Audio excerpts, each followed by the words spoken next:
DMTWclothing.com. Don't make this weird. Whatever it is that you do in life, again, do with your heart, chase your passions, and watch it become reality. That's what we're about. You guys are going to find some cool items, some MMcast items for sale here in the next 3 weeks. They'll be all launched, and next, more conventions, things like that. So, welcome, travelers. We're aware that your journey was difficult, but prepare to have your questions answered, for you have been granted an audience with the Masters of Modern. And welcome back to Masters of Modern.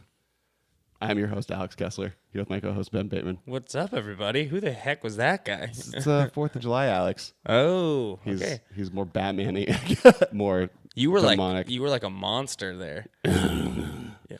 Batman's much more just like this. Batman. Yeah, that's kind of like Batman. Yeah, that's pretty good. I was watching Spotlight last night. Did you ever watch it? That's The one that won Best Picture? Yeah, I watched it. It's like that. The really, ending of that's like disturbing. Yeah, it's really when good. They just like list the different cities that it's crazy. That kind of scandal has happened in. Yeah, it's in wild. cities, and it's just like page after, and it's not like 6 on a page. It's like 60, 5 columns of 10-point font of just lists of cities, and it just goes on forever. Yeah, it's crazy. But the point of that story was that why I'm a Jewish. Michael Keaton's in it, and it's just funny seeing Michael Keaton be really dramatic, and then being like, man, it hasn't even been 30 years since you were. But Batman. this is. I mean, maybe we could talk. Well, we'll talk about this now. Yeah. My dream is for them to recast Michael Keaton as Batman and do a Batman Beyond movie with Terry McGinnis.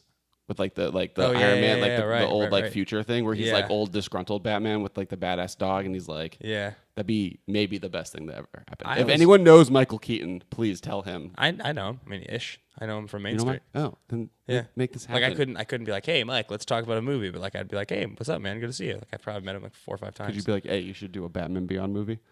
I mean, if I get the opportunity, we want you to come back as Batman. The same guy cuts both our hair, so maybe I'll ask my buddy. Okay. When's he? Let's schedule it so we're back to back. Let's so make this happen. All right, on to Magic the Gathering conversations. All right. Today, so this weekend, when I was going to the mall with my girlfriend, she was shopping, and I was sitting in that chair specifically designated for boyfriends and or girlfriends that have to wait for their significant other to shop and they have nothing to do.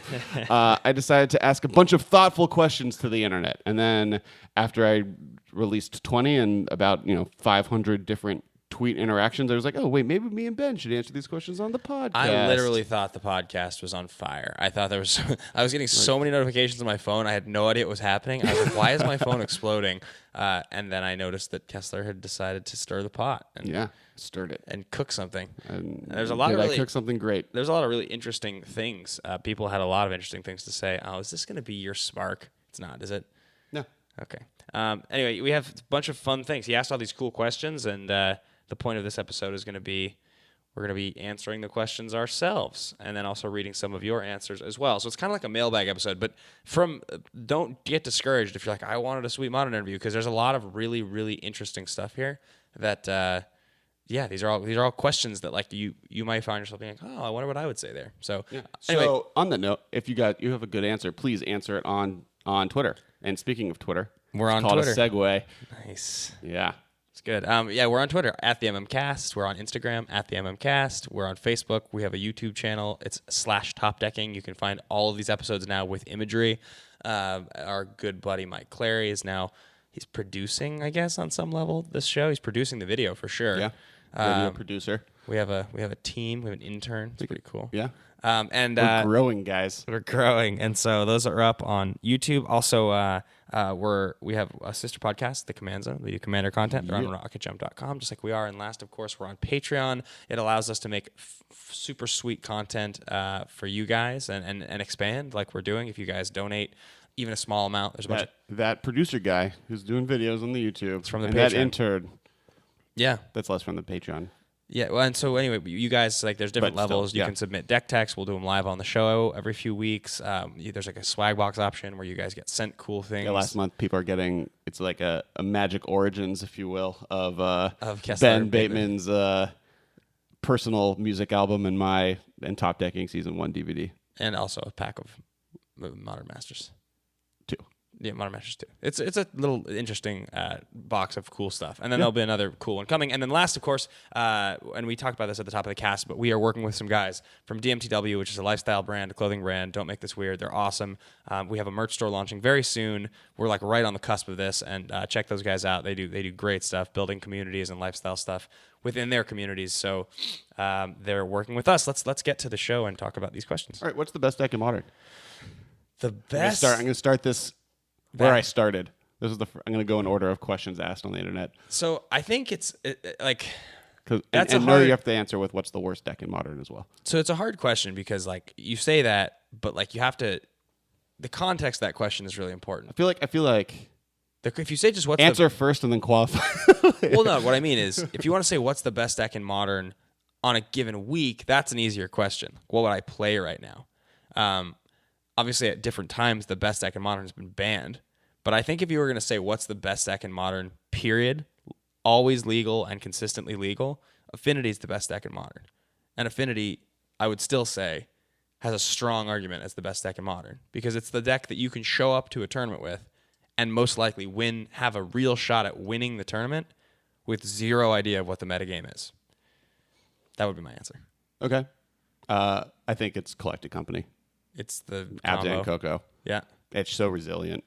Yeah. And just wins out of nowhere. And it does everything else. It's almost as good as what Birthing Pod used to be. And in some ways better. Sure. What's the worst deck in Modern? 60 Relentless Rats and no lands. Yeah, no, I mean, okay, what's the worst deck that has done well in a tournament in Modern? Because, like, 40 giant growth effects and 10 forests, or 50 giant and, like, no creatures is probably the worst, like, or just all lands, just pure forests. The worst deck you answer first. Okay, I would say Soul Sisters. That deck's pretty good, though. Yeah. I think that deck's pretty good. That's fine. I would probably say, God, if you're just really the best deck that's ever done. Like, which deck would you never take to a tournament? And worst, so like that's something I want to say that's interesting. That's the way, like, a lot of these questions have different ways for these answers to be taken. Yeah. So a lot of people took this as what's the best deck for Modern and what's the worst deck for Modern. So I got a lot of Lantern controls as an answer. Yeah.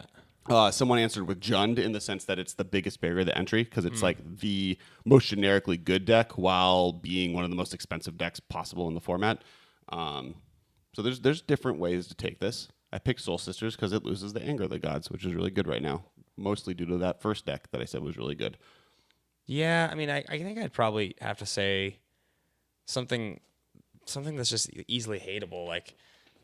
I mean, I would hate to say it, but like that Grand Architect Peely Collected Company combo deck that like top 8'd recently. You just killed your darling. Well, I mean, like I don't want to say it's the worst deck. Killed but, the like, child. The reason that deck is tough and like isn't particularly good is because it has two pieces of creature. It has two pieces of a combo that are both creatures that die to lightning bolt, and then you have to have a third thing on the board to win. So like, Okay. I mean, it recently did well. I guess I would have to like really look at the databases here to see like if there's a top 8 deck. I'm sure I could come up with a top 8 deck that's like a total piece of garbage that I'm forgetting, but recently that's a pretty All bad right. one. Next one. What card doesn't see competitive play in Modern that you wish did? You answer first. Life from the Loam. Okay. I like the style of decks that kind of pulls off, and I mean I think part of this is if we had a cycle land in the format, it would be a little bit more likely to do well, but currently we don't, and it doesn't see a lot of play. Competitive play, like not like a consistent top 8er or like like a piece of the metagame versus like the thing you see randomly and you're like, oh man, I haven't played against that card in like 8 months. Yeah. I'm gonna say Isochron Scepter. Okay. I love Isochron Scepter. It's always silence. it's always like so Isochron close. silence. It's always so close. It's always like, oh yeah, there's like some, if you put this on a Scepter on the play on turn 2, you just win, and it's like never quite works like that. I think of the some better ones. Dave Aunt Carlo at DE Magnus A. Put Mir Superior. Yeah, I mean Mir Superior. Actually, surprisingly, the card that got the most responses was Ashiok. I mean, Ashiok is sweet, and I was even building that deck I built the other day, that mono black one we talked about the other day on the preview card episode. Yeah. I totally almost like went into blue just to be like, yeah, let's just like add Ashiok to the deck. Ashiok seems sweet. I do think it's a 3-mana planeswalker. Yep. It's really good in fields with a lot of collected company, a lot of Jund. Yeah. Other than the fact that you're tapping out. Speaking of 3-mana planeswalkers, but no, we'll talk about that later. We'll be a little at the end. All right. If Wizards came to you and said you have to ban a card that top 8'd the last Modern GP, which card would you choose? Do we have the top 8 of the last Modern GP in front of us? Because that would be very helpful. I gave you this list of questions yesterday.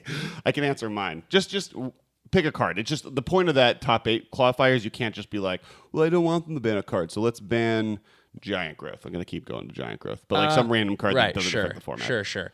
I would probably say the card that you is seeing play that I would want to ban would be Become Immense then, because it feels like it's the card that makes that deck the most like.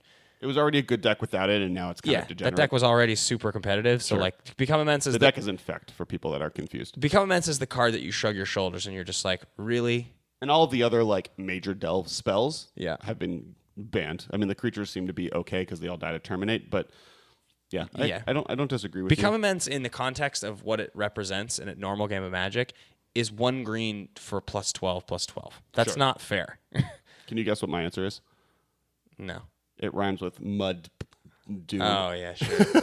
Actually, there's only one in the top 8. Really? Oh, actually, that's not this. I got through 5 decks and I found it and I stopped looking. So Blood Moon would be my answer. Collected Company actually was a card that a lot of people answered with. That doesn't seem like... I think that card's pretty fair. I mean, it does good stuff, but it's still super variance. I think from their perspective, it's a little homogenizing. Like every creature deck has to play Collected Company, but on my kind of perspective, it's making a lot of creature decks playable. So I don't know why I don't think you want to get rid of it. Yeah. All right. Next question.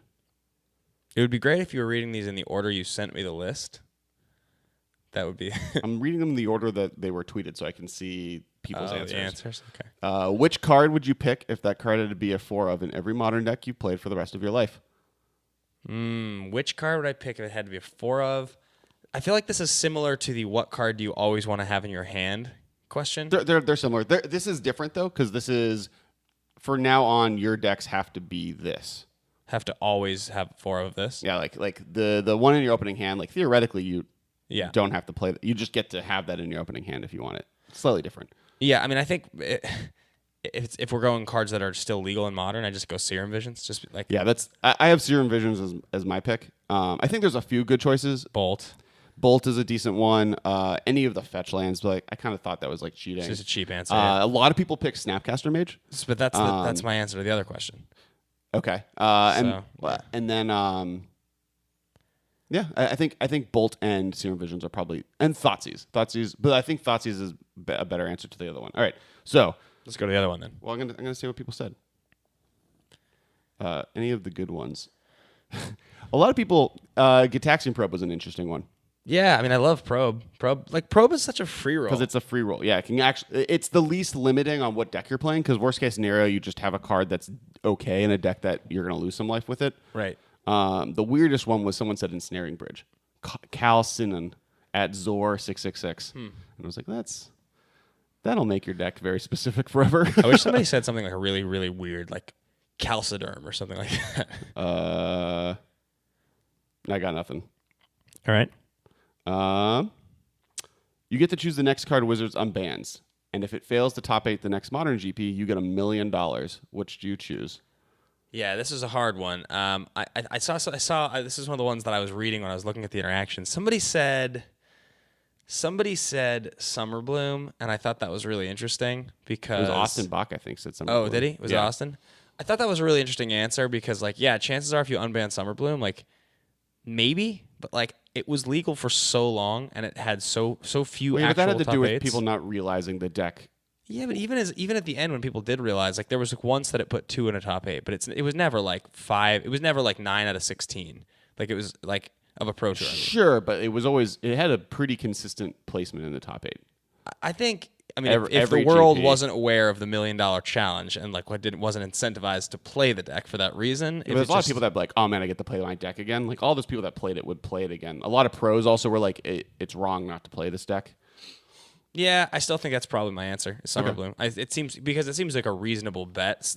The other ones, the information, like you're dealing with.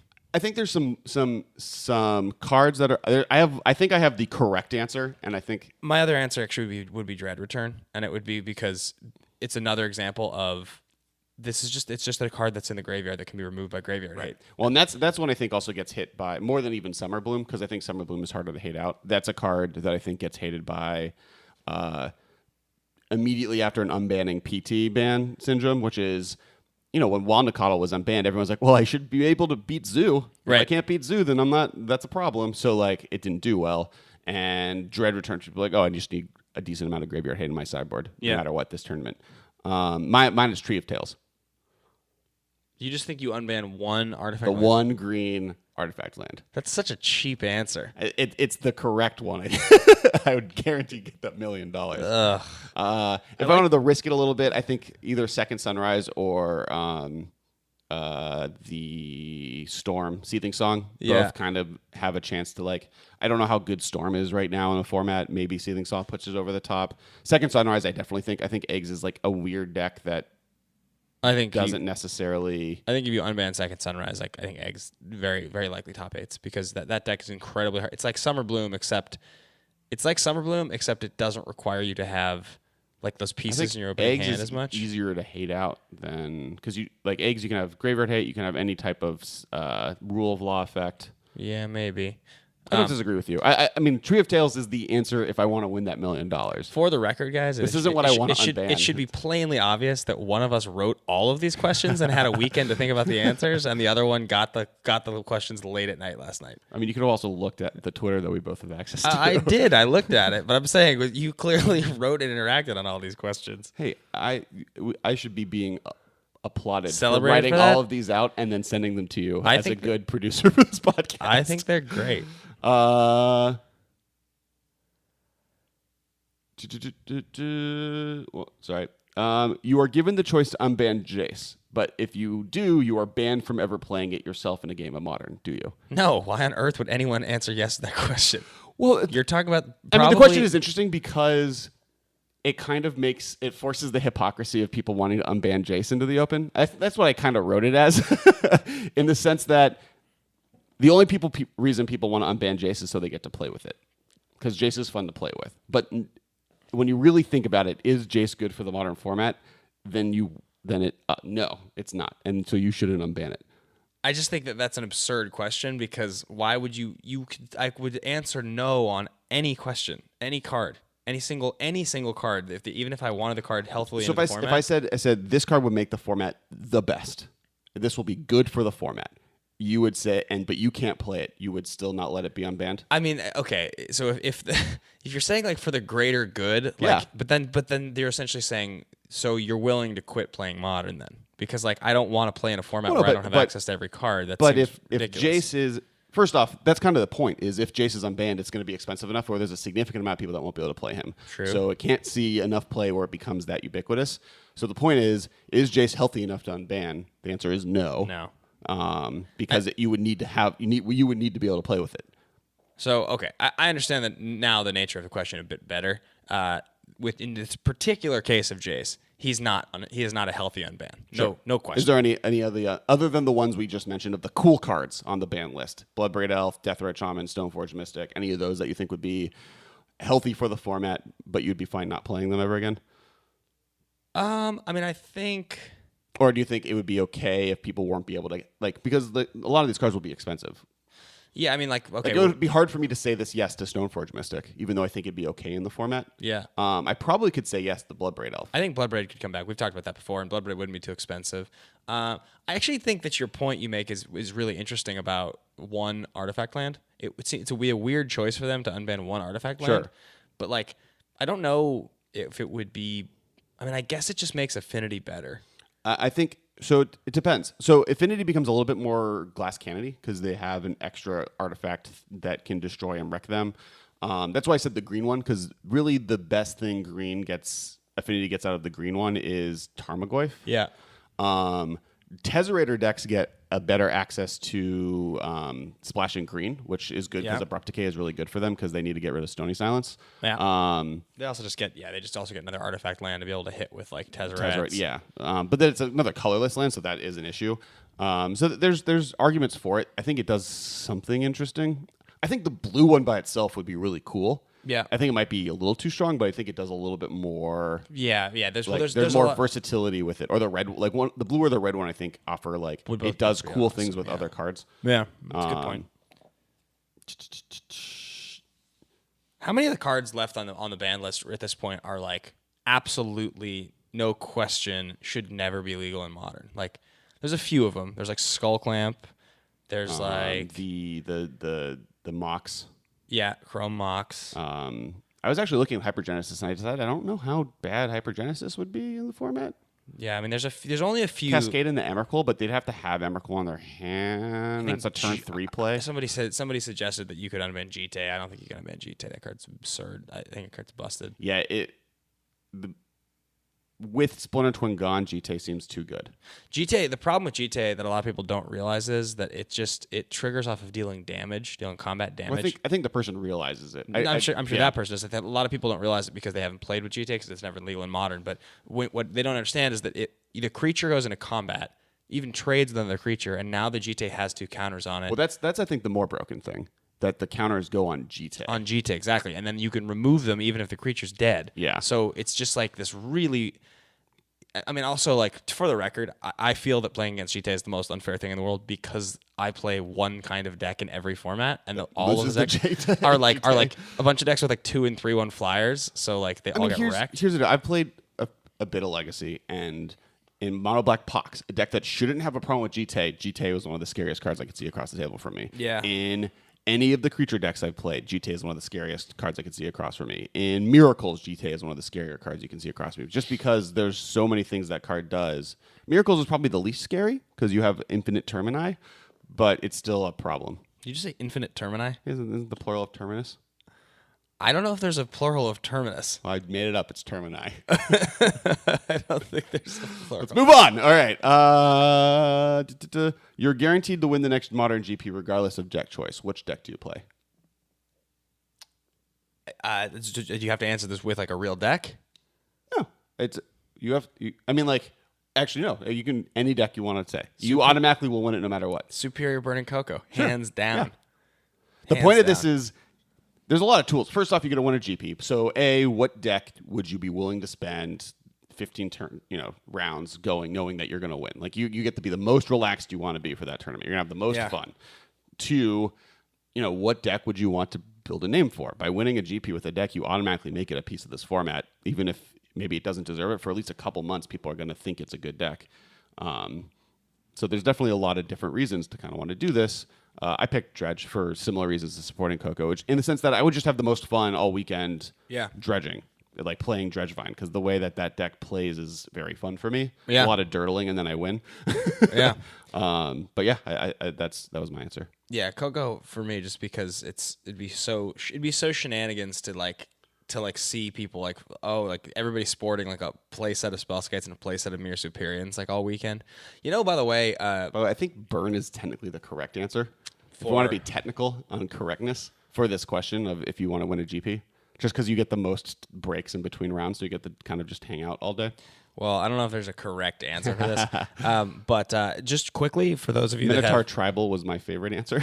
For those of you that have followed the whole entire saga of the Superior Burning Cocoa, and you know how obsessed I am with trying to figure out other ways to cast Mere Superior in Modern, I forgot about Magus of the Vineyard. Do you remember this card?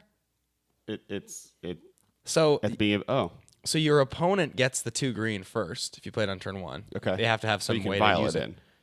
You can vial it in, yep. But then you get double green out of Magus of the Vineyard, and you can cast your thing off it. It also means that if you play it on turn 1 and are not able to kill it, you can just cast Collected Company on turn 2. Sure.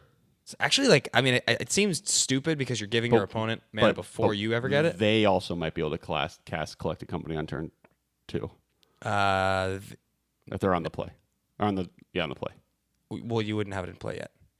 They cast it turn 1. They play turn 1. Yeah. You cast it turn 1. Yeah. They go on their turn 2. Oh, yeah. So Cast Collecting Company. True. Yeah. I think it's not as good in Modern because green is a tier 1 color. Yeah. Versus something like Legacy where green is less good. So it's really just they get colorless mana. Yeah. And you're playing Birthing Pot or something. I don't know. I mean, it seems bad, but it also seems interesting and like totally like never discussed. It's a pretty big bonus. Sure. All right. Do you high roll or do you even odd? Do I high roll Most often? Uh, Or do you decide who goes first in a different way? I high roll for who goes first. Okay. Yeah. I even odd. Okay. So the reason I even odd, I would say, and this is a quick question, but 20-sided die Yeah. are not evenly or randomly distributed. Okay. And a lot of time that's the dice people have. And so I like even odding. Got it. Yeah.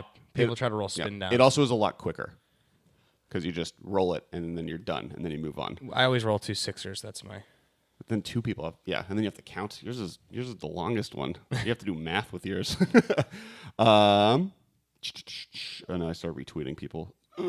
What's the most expensive card you own? At this point, Yeah. I've sold everything I own several times now.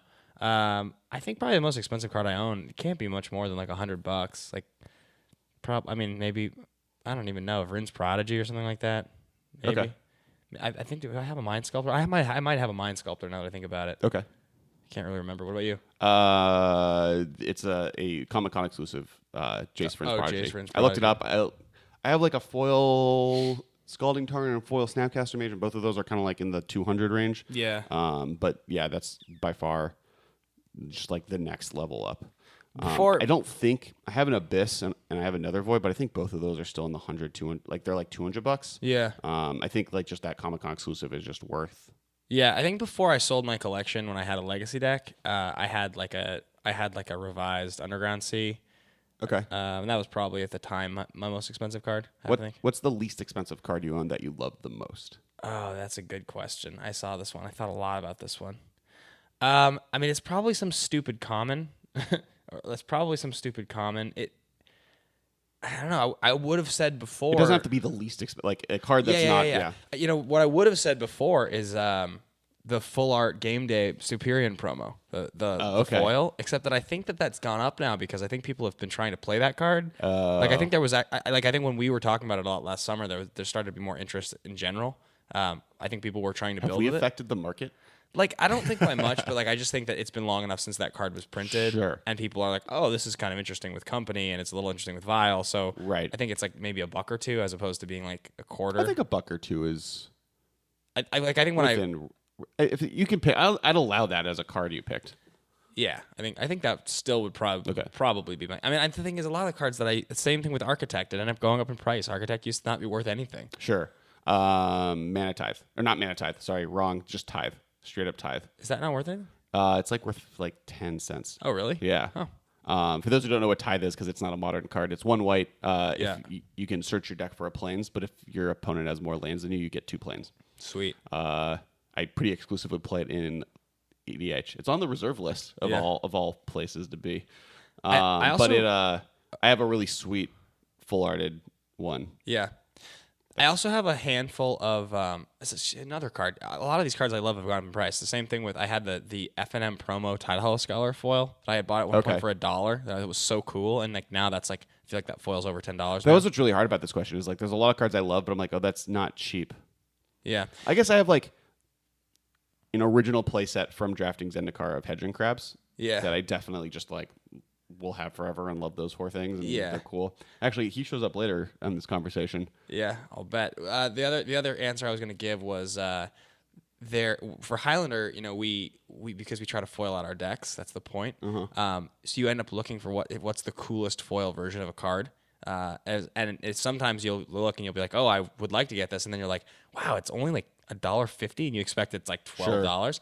So I have a couple that are like really, really odd and like never seen. There's a split card from I think Apocalypse called Life Death, a green black card that I have. Yeah, I know Life Death. I have the FNM foil promo of that. Oh, cool. That I bought, which is really sweet. That I think cost me like $1. I got the DCI FNM foil of Grizzly Salvage, which I think was really cool. I like that one a lot. I thought that was. I guess of those kind of cards, random. Oh, there's one. Oh, Sark on the Mad. I have like Yeah. a Sark on the Mad from Yeah. that. Like, and I love that. Eldrazi. That was the first deck I ever took to a PTQ was a black-red Sark on the Mad deck. It was not good. I opened a Sarkon in a draft once, I remember. I lost to Spreading Seas all day. Sweet. All right. All right, moving on. Sorry. One more answer. Because this is a really cool thing that some people might not know about. So when they printed 7th, 8th, and 9th editions, those were the first sets that had foils that were white bordered sets, though. And the foils in those sets had black borders. Sure. I have a foil counterspell from that set. Yeah. Signed by Richard Garfield, I think, actually, which is sick. Yeah, and so 8th edition... Not too expensive for me to list here. 8th edition had the new border, but 7th edition didn't. 7th edition had the old border. So 7th edition cards are old bordered core set cards that you can get foils of, and the foils are black bordered. It's very weird, and they're very rare. They didn't make that many of them. There's a foil counterspell you can get. So I think I have a foil...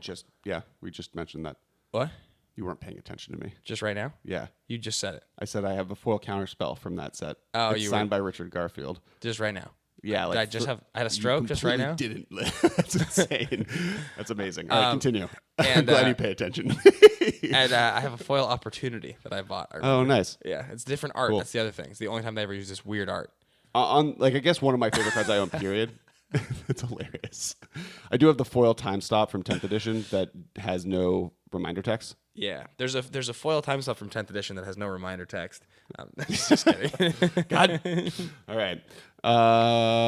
If you could choose a card to never play against again in Modern, what would it be? Oh, I mean, I think that has to just be Blood Moon. It's just, it's got to be. So I have an interesting answer to this. I choose Lightning Bolt. Oh, really? Well, so look at it this way. Blood Moon is a card that I would like emotionally to never, like the funness of it goes away. But Lightning Bolt lets me build my deck. Like, if I know this ahead of time, Lightning Bolt lets me build my deck. I get to play with so many cool cards that I can't play with currently. The other one... Plus, I never get to play against Burn. The other one for me, actually, to be honest with you, is probably Path to Exile. And there's actually an argument... I had that originally listed, and I moved to Lightning Bolt because Path doesn't really let me change what my deck does that much. Well, there's an argument to be made, actually, that Modern would be better without Path. I don't know if that's true. I mean, it's you need not cards that like can get rid of Grizzlebrand and... I mean, it's not the only... But I'm saying there is an argument to be made, just because it does get rid of some of the higher profile threats, but it also limits a lot of the things you can do. Like, it's lame in a lot of ways when you do find a way to get like a... Well, anyway, I'm just going to ramble on this, but I think in the same way you could make the argument that would Modern be better without Lightning Bolt, you could make that same argument for Path. Okay. This is one of my favorite questions. If you could give any land a basic land type, mountain, forest, swamp, island, plains, which land would you give it to on which type? Okay, so this is when I was So a little example confused would on. be Urborg gets type swamp, Yeah. so you can fetch for So it. you can or fetch for it. Valakut gets That's what I type figured. mountain, so you could fetch for it. Okay, so what's your answer? Mine's the blue-green bounce land, Simic Growth Chamber. You want it to be a forest? Or an island. I think island is better for me in life. I think it's cool for a bounce land to have fetch because you can use it in response to removal to a land. The utility on it is way higher than I was looking at different cards. Yeah. My original thought was Teleria Academy or Academy Ruins. Academy Ruins. Yeah. Where it's, you get to, but then I was like, I can do something. I think the bounce land, blue-green being the one I picked because I think it goes in the most variety of decks. Two answers. Answer one is probably like a man land, so either like Creeping Tar Pit or Treetop Village. Treetop Village? Oh, okay, yeah. So Treetop Village either being a forest or Creeping Tar Pit being like an island. But I think my actual answer is that I think I just want Horizon Canopy to be a forest. Because I think I just want to be able to have two of those. Fetch, draw a card? Yeah. I think I just want to be able to have two Horizon Canopies in every sick. single mana base ever. And then like when you draw that fetch mid-game, you're just like, this just represents me being able to pay one life, and then I get this thing, I just draw a card. Sure. Yeah. That seems sweet. If you could guarantee... let's see if there are any... No, okay, we're moving on. I didn't look. If you can guarantee having one card in your hand, every opening hand, which card would you pick? Snapcaster Mage. Thoughtseizes. Yeah. I mean, obviously Thoughtseizes is the better like turn one play, but It's the one that I will always be able to do something yeah. to prevent my opponent from killing me a little bit, Yeah. no matter what they have. I just remember like when Splinter Twin was a thing and we would ask I think I asked that question to Eugene. Okay. When he was playing a lot of Splinter Sure. Twin. And I think I said, what do you want to see in your opening hand? What's the card? And he was like Snapcaster Mage. And I was like, yeah. Leyland of Sanctity was one of the better answers. That's a good one. Eldrazi Temple. Yep. I think the actual correct answer, once again, Gemstone Cavern. Yeah. Correct answer. All right. If you could have, and I think actually Wedge from the Mana Source said Yeah. Gemstone. Yeah. If you could have any one dragon be tier 1 playable card, which would it be? Same question for all the other iconics of Hydra, Sphinx, Angel, and Demon. Oh, I totally misunderstood this question. Sorry.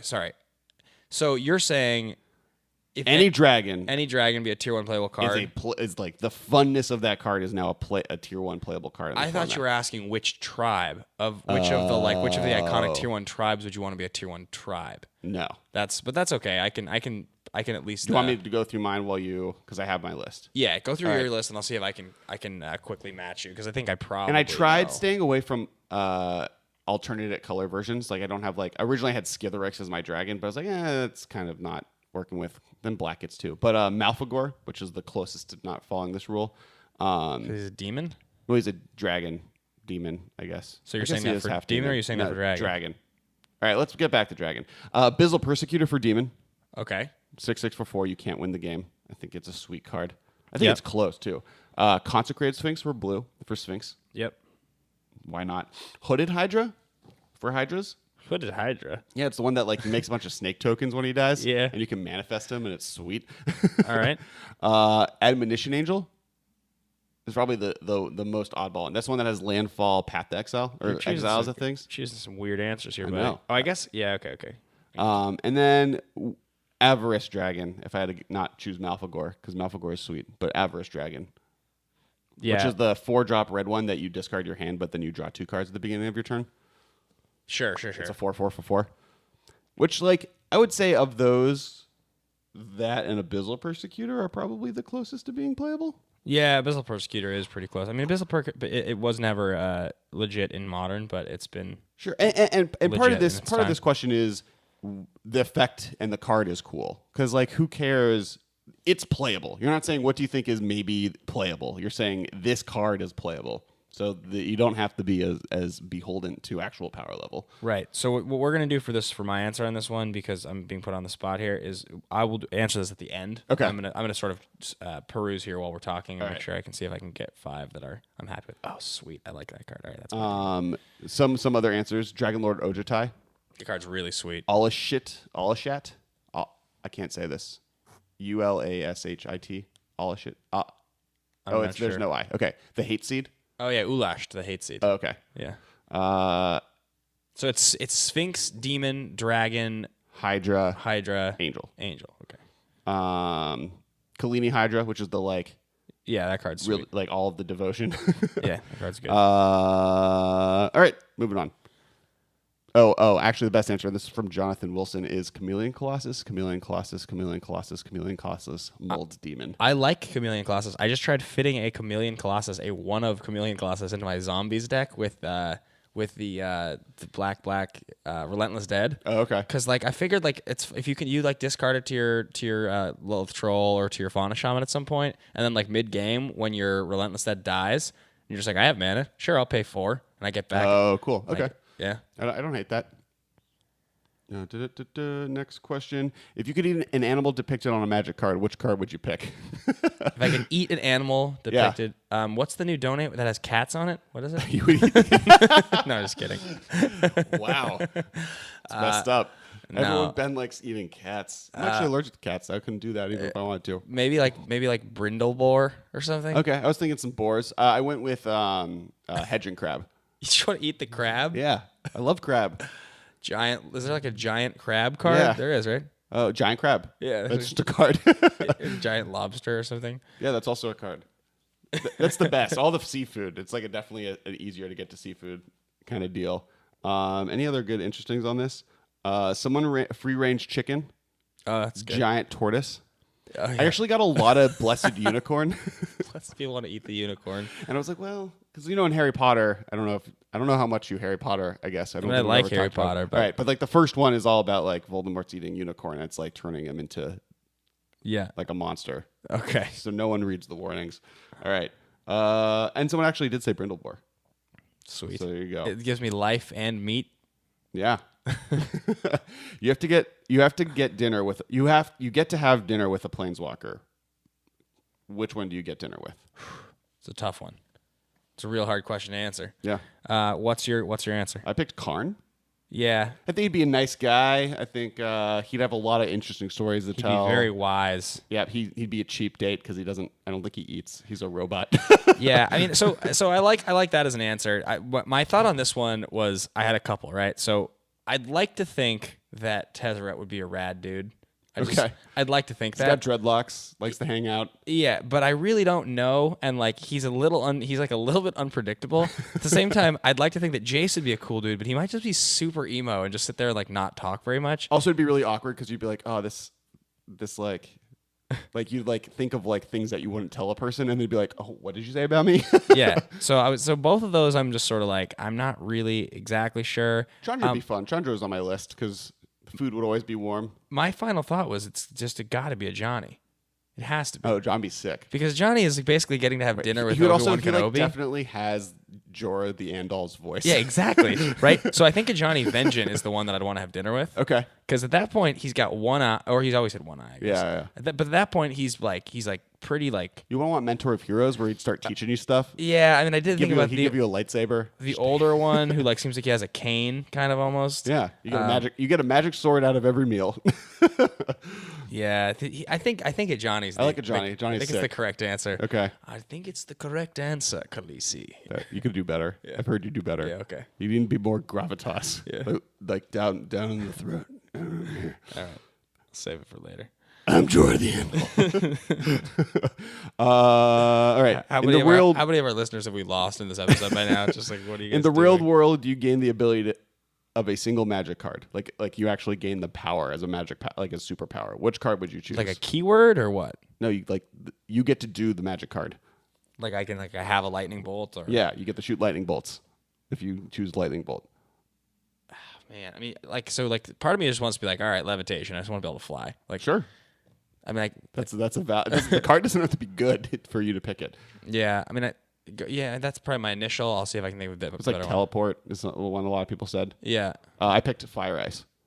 because you both. You're Well, such a cheater. I really want ice, and I didn't know what else to choose, and I was like, "Oh, I'll take fire also. Fire ice." yeah. If I were to like create a superhero in a comic book, that would actually probably be the power I would start with. I like the dichotomy of temperature and heat, Right. hot versus cold, and Here's the question though. So like, theoretically, I'd also let you pick an equipment to just have. yeah, but like, here's the question. So like, all right, let's take things. Okay, if I choose that electrolyze is my power, so I can like split some sort of like lightning. What does draw a card in real life represent? you get smarter. So I like get to zap people and get smarter every time Yeah. I use my power. You like suck brain power when you zap them. I might just like have Cryptic Command somehow. If we could somehow find a way for Cryptic Command to just like be a thing. You get to do everything. Yeah. No, I think probably just I go with my initial answer, which is just levitation. Okay. Omniscience was a good one. Someone said. Oh yeah, omniscience is totally unfair. If you could ask Mark Rosewater, Yeah. head designer of Magic the Gathering, any one question, and he had to answer it honestly, no matter what question do you ask him? How much money would we have to raise in a GoFundMe or Kickstarter to get you to just go back to Time Spiral as a normal standard playable set? Like, just Time Spiral 2. What does that what do we have to do to make that happen? Because as much as I think Modern Masters, Eternal Masters, Modern Masters 2, those expansions are fun, and they are. They're super sweet. I want standard to be like running amok with. I just want to go back. I just want new versions of all those legendary. I want Ith High Arcanist and Jorah and all those characters coming back, and I want new versions that are standard playable. I think Teferi and Jorah could come. I think they're both still alive. Yeah. I might be wrong.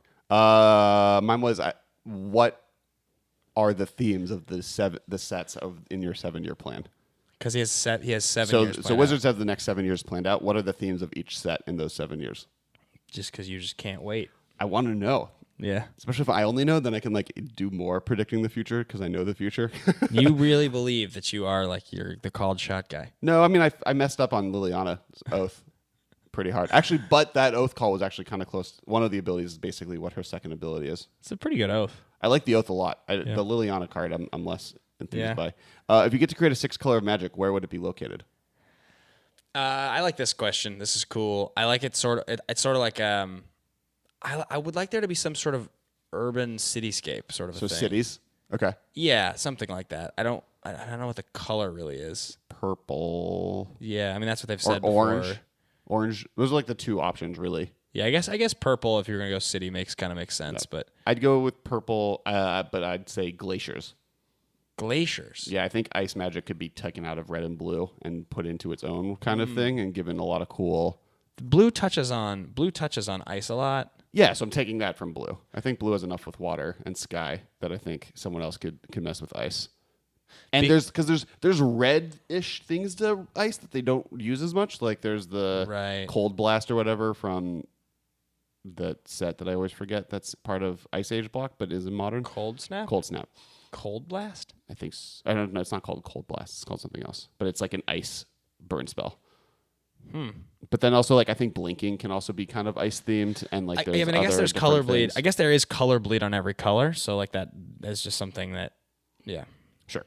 But yeah, ice. I'm gonna go with ice themed. If you could make a single silver bordered card legal in modern, which would you choose? I don't dignify this question, so you can answer it. All right. Just like these sets. Really, nothing. Like you wouldn't want like. I try my best. Like there was a brief period at one point. But there's like cool all of the packs come from turbo powered slug. The pacts do? Yeah, because turbo it came into play and then you paid for it the next turn. That was its like ability. It had super haste. Turbo powered slug. Rocket powered turbo slug. Yes. 4 mana super haste. Super haste is the ability that the packs are based on. Before you play it. All right, well, while you're reading, I'm going to pick a Booster Tutor. I mean, obviously, it's ridiculous. I don't think this would be... This is like the card that always ends up in people's cubes. Yeah. It's maybe my favorite card they've ever played with in Cube. But basically, you just got to show to a tournament with like a suitcase filled with random packs from random sets. And just like, it's never going to be too powerful because it's always like... It's never going to be powerful than a draft deck could optimally be. Right. So, like, it's always going to be sweet. And you could even limit it to be modern legal, though I think you just take Modern Masters packs with you, and that's what you open. Yeah. I guess it seems fun enough. Yeah. I'm picking that one. It'd be sweet. All right. God, I'm finding all these sweet cards to answer that question. For silver bordered? No. So I have my demon, I have my dragon, I have my sphinx. So I need my angel, and I need my what else? Demon, dragon, sphinx, angel, hydra. Oh, I have my hydra. Great. So I just got to find my angel. You have 4? You need 5. Yeah. I think I which previously minimally supported creature tribe would you want to be a draft archetype in the next block? Rogue. Okay. It was only really supported in Morningtide. Like they in Lorwyn Morningtide, but they've made a bunch of sweet creatures that we know of that are rogues. I've talked about it on here before, but it's close. So if you gave us like some really sick rogue payoff, I think that actually would be like a really, really, really fun thing. Yeah, just gonna. No, yeah, I don't disagree with you. I had an answer for this, but it's not there anymore. So, I'm gonna go with cephalids. Cephalids. No, I don't know. I had something and it didn't. I didn't write it down. Do you want to say Kithkin maybe? No, I hate Kithkin. Yeah, I don't like Kithkin either. I like Core way more than Kithkin. Yeah, Core. But Core's got part of this is like unsupported. So like Core's had 2 sets where Core was a tribe. Yeah. That they like draft, and arguably maybe even 3 because there's the Ilcore or whatever. Yeah. The other one here that I think you could make an argument for, and this is contrary. Oh, I remember what it is. Sorry, Pirates.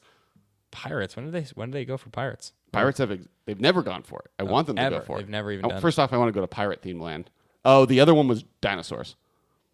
What do we have dinosaurs? There's only one dinosaur, and it's an unglued card. Old Fogey. Is Allosaurus right or not dinosaur? Not a dinosaur? He's a rider, so he's like an elf. Huh. But like even like all the raptor, there's lizard beasts. There's a lot of lizard beasts out there, and I just want them to come out with dinosaur. I think the other answer, and it's contrary to my normal attitude, is snakes. Okay. That's also been supported though.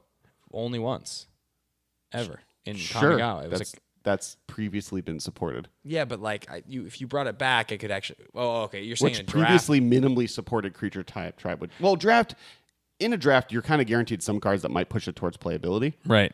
Like, yeah, but okay. Yeah. All right. Moving on. If you could add any one non-core set to Modern, which would you add?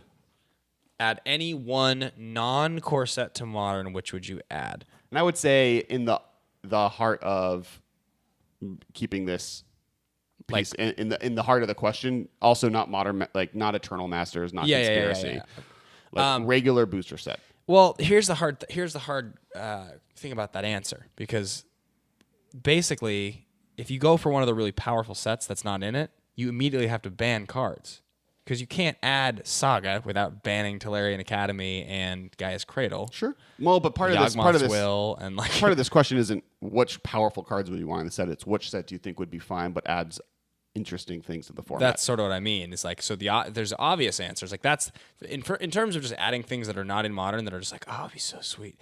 Saga's the answer, but that would be horrible. It would be. That wouldn't be sweet. It would be horrible. Yeah, it's super overpowered.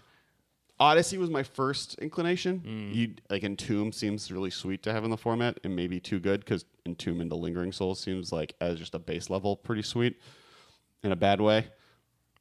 Yeah, Torment is an interesting one. What's the one with the morph creature on the front as the symbol? Legions? Yeah, not Legions. That's the third Onslaught, set. you're talking about? Onslaught. Because you get all the cycling, all that cycle business, and you get some cool tribal cards to kind of supplement some of the base tribes. Yeah, it's actually interesting. A lot of like the single fun playable Fetches. cards over the years that were we always wanted got reprinted. They reprinted Rancor, so Urza's Legacy is less interesting. They reprinted the fetches, so Onslaught is like. But you get the cycle lands. Yeah, you do get the cycle lands. You get cycle lands. You get all the tribal lords. You get Goblin Pile Dropper was reprinted, but I think that's the least important of the kind of different cards, because you get. Maybe you go. I mean, okay, so obviously this is a little controversial, but maybe you just go Tempest, because you get the old slivers. You get a bunch of the old slivers, and you get Wasteland. And Okay. and it's possible that adding a bunch of slivers in Wasteland. I like Tempest. Tempest was a lot of people's answers, and there's definitely cool things in Tempest. Yeah. You get cycle lands. You get. I don't know. Those are in Urza's. It's hard to not want to add a whole get block. cycle. That's the thing. If you add a block, it's a little easier. If you add a set, it's like you get some support from Tempest, but then the Stronghold This was Exodus easier cards. than I wouldn't have asked it. Yeah. If you had to delete a color in Magic and combine it with other colors, which color do you delete, and which colors do you combine it with? Okay, so you delete red in my book, Okay. and then how do you replace it? Like, where do you put its power? Really, you delete red? Well, so the question, so just to make sure Yeah. I completely understand it, is you delete a color and then you're essentially shifting its abilities into another color Yes. to smooth it over. I think you delete red, and I think you shift red into black, and I think it's because you can, like as far as like black goes, like if they had designed black the whole time to be because black already has the sort of aggressive suicide-y feel that red has in a lot of ways. There's like a lot of the similarities there. And usually, like, black doesn't have direct damage, but black-red spells always feel like they're just like.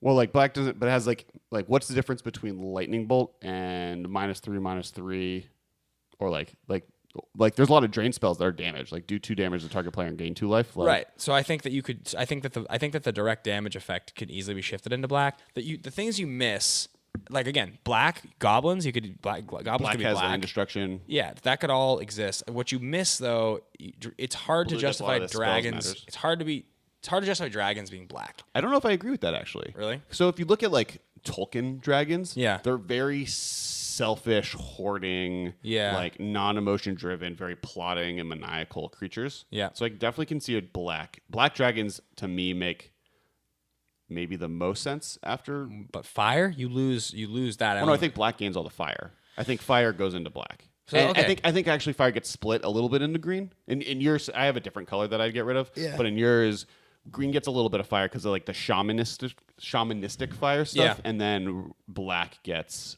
most of the fire. Yeah. All right. So that's my answer. All right, so I'd get rid of white. I think white very easily. A lot of its stuff, like a lot of it's like people, like cities and people go into blue. A lot of it's token, like a lot of its mechanics can go into green. Right. Like, and then all of its removal and destruction stuff of creatures should be blacks. Like black is supposed to be the best creature kill. And black and green both get reanimator effects. So you kind of put all that stuff, like all of it kind of can smush into different things. Right. It's like the least, all of its abilities kind of belong to other people, but they come with a cost. So I would move them into other pieces. That's Discard could be a blue thing pretty easily. It's terrifying if blue had if you mono blue decks could play discard and counter spells. Oof. That'd be awful. Sure. You I would mean, never. it's not that much. Are you they're not kidding? that. I If mean, you could discard play- is better. If you could play a mono blue deck that had like turn 1 Thoughtseize and then turn 2 counterspell or mana leak in modern, like if you could actually just do that, that'd be so just awful. Like, Sure. yeah. But yeah, I hear you. I mean, I think it's a fine answer. I just for me, I look at it from like the I mean, reason like I look that's at available in modern right now is you can just play blue and black and no one's like true. it's not good. So I think the reason I would reiterate my answer is just that if for my money over the years, it usually just seems like the only thing red ever gets called upon competitively for is burn. Sometimes it's really aggressive decks, but the most consistent thing is like decks will splash red for burn, and so it always feels that way to me. And I don't feel like if red's not adding that much, then why do you need it? Like I feel like you could fold that in. But anyway, let's keep going. all right. Or sorry, I was talking about white, not black. Keep black, get rid of white. Right. That's what I said. I started arguing for black going away. Yeah. That's weird. So yeah, black would still have discard. White would, like, blue would get.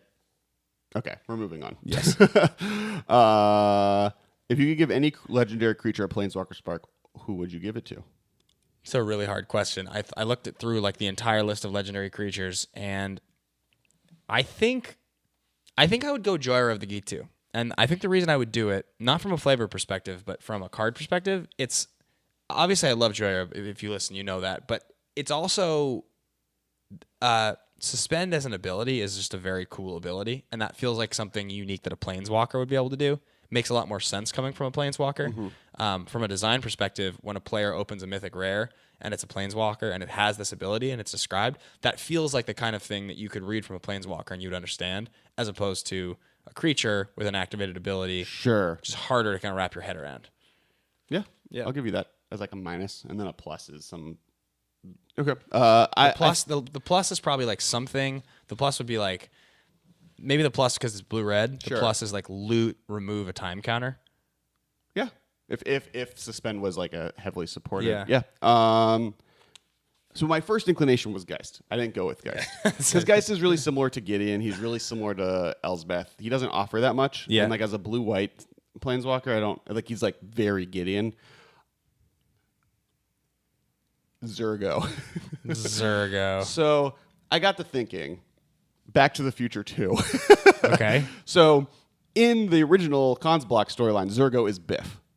Okay. Sarkhan is the Marty McFly character. He shows up. There's the bully, kind of always kept him down. He changed the past, and now the bully is like a lame guy who's like, job is cleaning his car.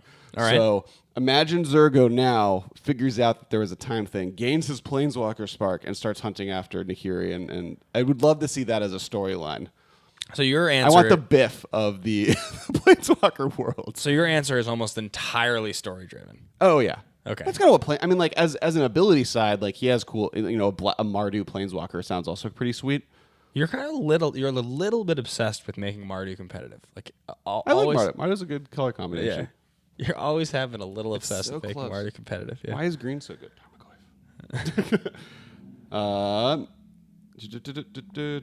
We're almost at the end, which is good because we're running out of time. I still have to answer my 5 creatures. I'll tell you. Actually, the Mana Source is the one that picked Dinosaur Sweet. as the tribe that is unsupported, and I responded, all I want is this. Oh, and at Marcel MTG is the one that picked unicorns. Yeah. One of the ones. What else you got? I'm going. I think we're close to what are your 2 favorite Magic cards. Let's do those right now because we know the answers to that. Why keep looking? Yeah, that's the last one. Do we need to answer this again? We've answered it so many Mine's times. Geist and Vengevine. Go. Geist of St. Traft and Vengevine? Yeah, those are mine. guess haven't mine are changed. Grand Architect and Spellskite. Like, Whoa, no way. I'm We not- haven't talked about that before. I will say Delver of Secrets has a really, really, really close place. Okay. It's so close. So like we're going to thirds. Well, this podcast and doing this so many episodes on this stuff like has really made it clear how much I like Grand Architect and Spellskite. Sure. Spellskite especially. Architect I love, but Architect also like I have found that since like making that initial deck on my very first episode on this with you, it's been hard for me to find ways to use that card that actually seem modern competitive, and it's Okay. I feel like it's lost its luster for me a little bit. Okay. Whereas like in format after format, I just continue to love playing Delver. How about this? Not today, Yeah. but when we do our 100th episode, which is coming up because this is our 92nd. Yeah. Woo! This is 92. Yeah. Oh my god. Our spoiler episode was 91. Wow. I was actually sad it wasn't 90. I almost like delayed the episode, but didn't because I decided that would be We're gonna be silly. 100 episodes soon. Yeah. Wow. That's crazy. On the 100th episode, I'm going to allow both of us one-time deal to change our two favorite cards To change it? as our like the things we say that are our favorite cards. I don't think I think one of them might get kicked off on my end. I think one of them will say Vengevine get kicked off. I'm not. No I spoilers. know. All right. Well, so okay, that's fair. Okay. Um, But in this, yeah. Okay. So what's your dragon and demon hydra thing? okay. I'm basically just deciding on my angel as we speak. So do your sign off. Do your goodbyes. Is this Okay. So before Ben, I also have a small non-magic subject to talk about a little bit at the end of this. So Okay. Well, if you want to do your non-magic, no, subject, we're gonna sign off first. All right. Do you want me to? I have it. I can. Okay. do this. Go for it. Okay. So Today's been a weird episode. yeah. Happy 4th of July, by the way. It's actually 4th of July while we're recording this. Yeah, this is a good one. This is Yeah. fun. I mean, if you guys, the real point of this is we're sharing our answers, but if you guys have your own answers, you should tweet them in. Yeah, there was a because- bunch of really good ones. Yeah. It was really fun. All right. So for Dragon, Sure. Kargan Dragonlord. I don't even. It's the level up dragon. Oh, that guy's sweet. It's I'll the give you level that. up dragon. It's red. He's a human warrior though, so he's not officially a dragon. So it's right on the edge. I picked Malfagor. He gets leveled up by 1 red though, and once he gets to, he never becomes a dragon actually. Well, he kind of like thematically he's supposed to become a Yeah, dragon. but so I think it's a fair answer. Okay. Kargan Dragonlord. He's Kind of sweet. like the Khaleesi of. Yeah, he levels up at level 8. He's an 8/8 flying trample dragon with fire breathing. So the level up cards just always fell short though. My angel, I picked Sarah Avenger. Okay. It's from Time Spiral. It's white for 3/3 flying vigilance. You can't cast Sarah Avenger during your first, second, or third turns of the How game. much better would this be if it was a 3/4? This Yeah, list, right? your list is so far reading. These would all be playable if Lightning Bolt wasn't in the format. Yeah. Well, I just chose cards that are sweet that I like. That I did too. my cards all have. Admonition Angel is not a good card, No. but it's awesome. This art is glorious. For Sphinx, I chose Vexing Sphinx. What is that? Yeah, exactly. Blue, colorless, 4/4 flying. Cold snap card, isn't it? Cumulative upkeep, discard a card. When Vexing Sphinx is put into a graveyard and play, draw a card for each age counter on it. So Oh, actually, I kind of like it's a this sweet card. card. This card's always been fringe. Like you, How much does it cost? it's a blue 1 for a 4/4. Oh, it's a flying. 3-drop? It's a 3/3 4/4 flyer. flying? I need to add this to a dredge wheel that I have. That Yeah. card's sweet. Okay, I mean, the problem is the problem with this card is that if they bounce it after you've discarded all your cards, well, that's why I want to put it in a dredge deck you get nothing. because I discard. Yeah. The discard was something that I wanted. yeah. But it's cumulative discard too. But I do think it's But a sweet card. It's a 3-mana 4/4. So I get Yeah. a swing in for 4, Yep. dredge a Vengevine, cast another creature. I like Yeah. it. My black card, my demon, treacherous pit dweller, black All for of your things are undercosted with some problem attached to them. Okay. black for a 4/3 undying. When All these are treacherous pit really dweller good with Aether Vial. enters the battlefield from a graveyard, target opponent gains control of it. Also, just the worst against lightning bolt. Wait, is it a 4/3? Yeah. And then my last one is Primordial Hydra, which is green X. This is the like pseudo green sun or No, this Genesis is the wave. This is the double one. Oh, So at the beginning of your upkeep, double the number of counters on it, and if it has trample, it has 10 or more. Okay. So if you like rampant growth effect or some sort of like 2-drop accelerant, then you play this on turn 3, it comes down as just a 2/2, but Okay. then doubles to a 4/4, doubles to an 8/8.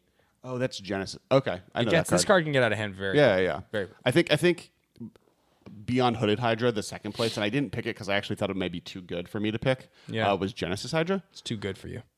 Well, because it comes in, it's kind of Bloodbraid Elves. Yeah, right. Because it Genesis waves into one thing of the converted mana cost less than how much you cast it for. Right. So I thought maybe it actually might be a little bit more playable than I thought, so I didn't want to pick it. How long has this episode been? We're at an hour. Wow. Yeah. This was supposed to be a 45-minute episode, but Well, it looks like we're just doing the one. yeah. So sign off. I guess that's that. Yeah. What a weird episode. I know. Yeah. It was fun though. Guys, I hope you guys liked it. Go on Twitter. We're at the MMcast. You can kind of look for these questions. I feel like based on how much interaction, anytime I have a weird moment of thinking of a bunch of philosophical questions to ask everyone on Twitter, I'm just going to do it in these kind of big spurts once in a while. So it's like probably a good place to start following us among other places because we'll do cool interaction there. Yeah, definitely. I mean, occasionally... I'm at Kess Wiley on Twitter. I'm at Ben Bateman Media. I tweet... The thing is, if I tweet a Magic thing, I'll sometimes tweet it from my own account, but then I'll just retweet it from Masters of Modern, or I'll just tweet from Masters of Modern. Oh, yeah. Because my personal Twitter is filled with followers of mostly a different variety Sure. that don't give two darns about Magic. I definitely try and keep my Magic specific ones to...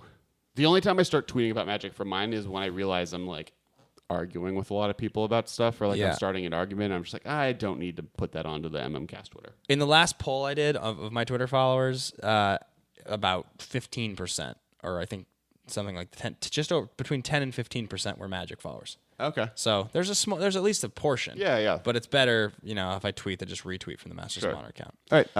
Follow us on Facebook at the MCast. Follow us on YouTube. We're I think Top Decking TV on YouTube. It's Just the one / outlier. top decking. Or just / Top Decking. Yeah, I checked okay. last night. Check out our Patreon. It does help. The money we get there is how we're able to, if we didn't have the Patreon, we wouldn't have been able to buy a Blue Mic, which means a couple of weeks ago we 2 weeks in a row couldn't record on our normal recording setup, and we wouldn't have had episodes. So it's literally saving the AE podcast. So thank you so much for all the donators. We definitely appreciate you guys. Make sure you check out DMTW clothing. They're the best. They're really helpful. We're going to be coming out soon. We'll be able to tweet out images of the new playmat we're going to be coming out. I want to tweet that stuff out so bad. I know. And there's new card sleeves that we're looking to get made. So there's going to be really cool stuff from those guys. Yeah. Thanks for listening, guys. We'll see you guys next week. There's a chance, because I'm going to be out of town and scheduling might not work out, that we might have the next 2 weeks off. But check in. We'll tweet an announcement and post it to Facebook if that ends up happening. Probably Comic-Con week will be taken off, but possibly we'll have a show next week. Yeah, we're trying to do a show next week. Comic-Con for sure. We're taking that week off. So go to Series. Shut up. and then of course go to rocketjump.com. That's where you can find the episode. You'll also find the commands on there. They're our sister podcast. Yep. Thanks for checking in, guys. We'll see you next week. Hopefully. Bye. Thank you for your attention. For further inquiries, send an email to theMMcast